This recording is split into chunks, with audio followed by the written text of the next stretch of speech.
Imagine this. The best pasta sauce you have ever tasted sits abandoned on a plate. Wasted sauce. That is a tragedy. If only you had used Barilla al Bronzo pasta. Its bronze-cut texture holds your sauce and scoops up every last drop. The Italians call that scarpetta. Capture sauce the Italian way. Barilla al Bronzo. Click or tap the banner to find out more. Now, it's Positively Ernie Extra, New York's TV legend and 77 WABC radio talk host, with positive news and interviews to inform and inspire you. Now, here's Ernie Anastas. Oh, what a day. What a great day. I love talking to you, and this is an opportunity for us to, exchange some ideas and have some fun. Another great show, and I'm happy to talk today about one of my favorite subjects, friendship. What do you think? Friendship. I mean, it impacts on everybody, right? It's a great topic. I think it's fun. At least it should be. We all have friends, but, sometimes they're terrific. We have a great time, and they last for a long time. And other times, well, it can be a little bit of a problem. Have we had that experience?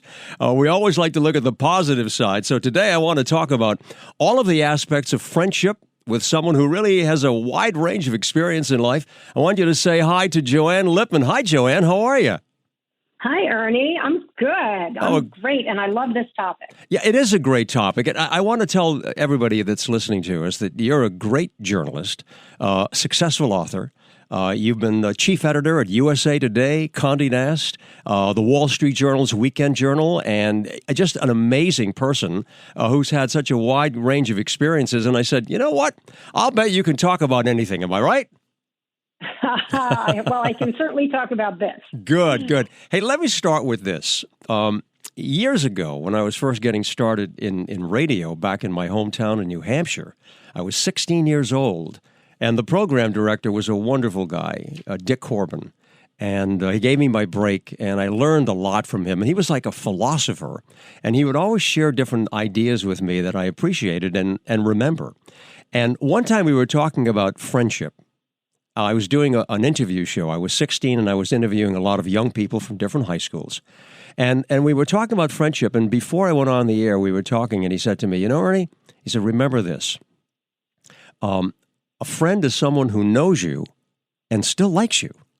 I said, what do you think of that? What do you think about that little quotation, Joanne? Oh, 100%. Yes. Your friends are the people who they know all your flaws and they like you anyway. Absolutely. Yeah, it's true. I mean, if you really have a good friendship, I've always felt that it should be as if you can speak to yourself and not have to think about it. When you're talking to yourself and nobody's listening, you got to be as honest as you can, right? Yeah, actually, it's even better than talking to yourself because we all tend to beat up on ourselves. Yeah. Whereas your friend is more likely to see the positive. Mm-hmm. Like your friend is the person who will say to you, hey, you got a piece of spinach in your teeth. Right? Like they'll tell you the things that are wrong and they'll be honest about it, but they don't beat you up about it the way you might beat up yourself. No, that's true. And I think we're talking about honesty here. A good friend will be honest with you and tell you the truth. I mean, no matter what it is, if you're not wearing the right thing or not saying the right thing or doing the right thing, as an opinion, as a good friend, they would tell you, and you'll appreciate that. I think it's smart. Yeah, I agree. We all need people like that in our lives. And I love that when your friends sort of point out the things like that outfit is not the most flattering or whatever it is that they're telling you. It's candid, but it's done with love. It's done with love. That's a good word, love. And it should be a genuine kind of a love and affection so that, if you are honest, you can answer back and say, but I like what I'm wearing. And I tried something else on, but this looks better on me and it's how I feel. And then you go back and forth. Let me ask you this. A lot of people would say, I have a best friend, my best friend. Is it possible to have several best friends or is it just one? Oh, that's a great question. I wonder.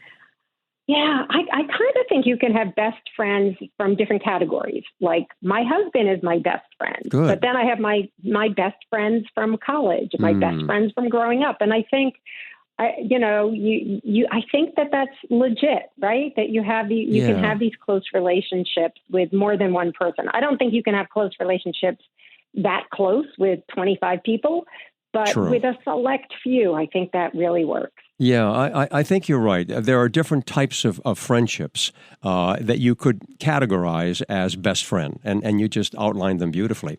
I'm going to jump to this one because this is kind of an interesting one for us to talk about. Do you think opposite genders, okay, you ready? I think you know what I'm going to ask, can maintain a friendship without developing a love interest? How does that work? Well, I think it works. Men have told me it doesn't work. But other men with whom I am best friends, it's worked beautifully over a period of many years. So I really firmly believe that you can have friends of opposite genders, 100%. I think so, too. You remember the movie When Harry Met Sally? Yes. There was a whole scene there where they were talking about, Billy Crystal was talking about how, it can't happen. You just can't have a friendship with somebody. But I think you're right. I think that I have two sisters that I adore. And there are some women, of course, my wife and my daughter and daughter-in-law. I think that there are a lot of women that I know, particularly because I've been on television for so many years and I've had co-anchors, and you really have a great feeling working with them, and it's a protective relationship, and you can call it love, but it's the kind of love that you really cherish them, like a sister. Yeah. Well, what you're talking about also with the people you work with. Yeah. You've probably heard of the phrase "the office spouse." Mm-hmm. I have an office husband. Yeah. Maybe you have an office wife. Right.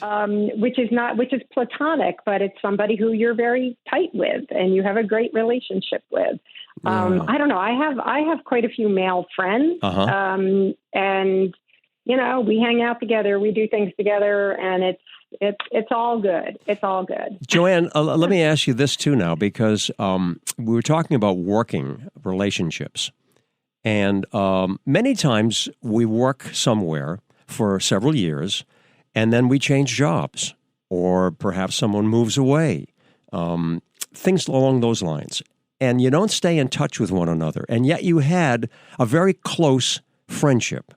But because of all of these different things that go on in life, you don't stay in touch. But it doesn't mean that you still don't consider them to be a close friend. And when you think about them once in a while and pick up the phone, but even if you haven't seen them for a while, it's interesting how we can reconnect and say, oh my God, I haven't seen you in 4 years. And it's like, we're right back to where we were. Isn't that an interesting relationship?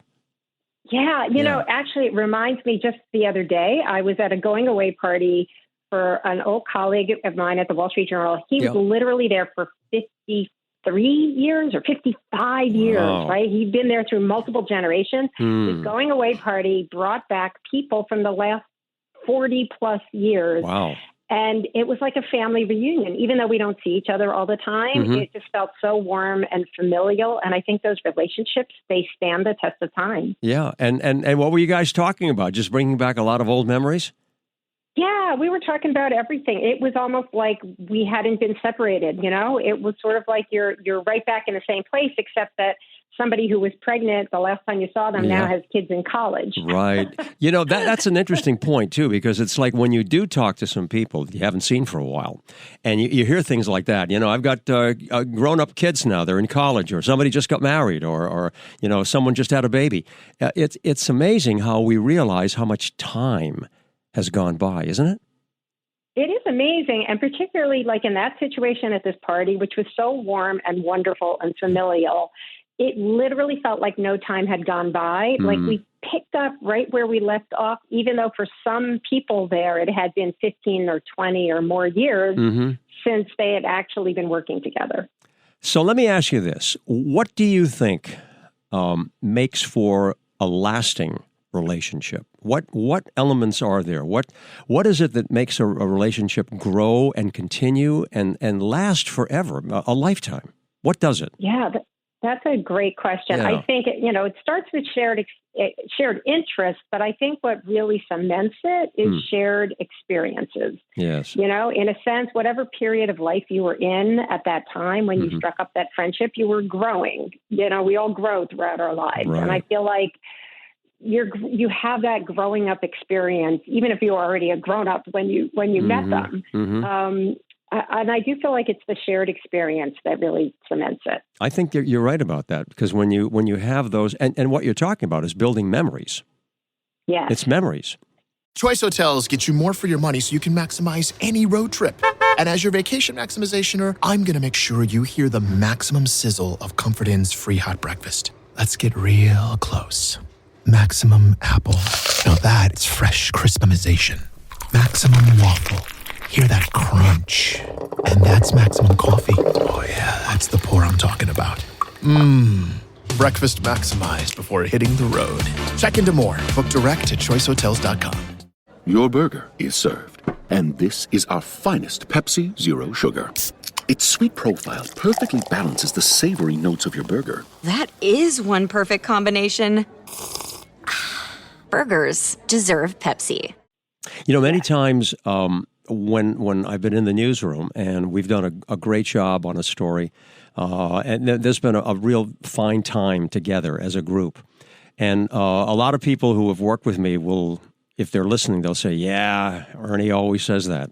Many times I'll just stop and I'll say, are we having a great time? And they'll say, yes, we are. And I'll say, just remember one thing. These are the good old days. Right now. So true. Right now. And I think we have to stop sometimes and just say, recognize that this is what you will call the good old days, but it's happening now. And don't forget about it. Enjoy it and live in the moment. Live in the moment. I love that. I love what you just said. And it's also such a great reminder to put down our electronic devices and just enjoy the moment, enjoy the people who you're with. You're right. It is the good old days. Yeah. Right now, you and I, we're right in the now, good old days. This is what we're doing, Joanne. Right now, we're having one of these moments right now, and this is part of our good old days. Because at some point, maybe we'll be talking, and I don't know, it might be a year from now, and we'll say, hey, remember that interview that we did on friendship, and we're reliving it. But this is the moment for us to remember right now. Yes, I agree. Let me jump over to this. Because at the very beginning, I started talking about how friendships are really good. And I have a lot of good friends, and we'll talk about that in a minute, why we're good friends. And I want to ask you about your good friends, too. But I wanted to bring up how some friendships go away and are destroyed. And I don't like when I see that. I've been through that a couple of times, and I'm just going to give you my opinion. I want to get your reaction to it. I think the main reason that friendships go bad, and I'm going to say that there are three of them, and we should talk about them. Friendships can go bad with jealousy, money issues. Oh man, you bring money into the equation, it changes things. And some kind of a misunderstanding, a little bit of an argument that never gets resolved. Okay, so let's break it down. Jealousy, money, and unresolved issues. What do you think about those? Go ahead. Yeah, I think you're right on all three of them, but I think there's a fourth, or maybe it goes into your third bucket, which is when one part, where it's really unequal and one party is toxic, right? One person is either they're super needy or they feel the need to cut the other person down to make themselves feel better, right? There's that sort of dysfunction in a relationship, or something that turns dysfunctional. How do you think that happens?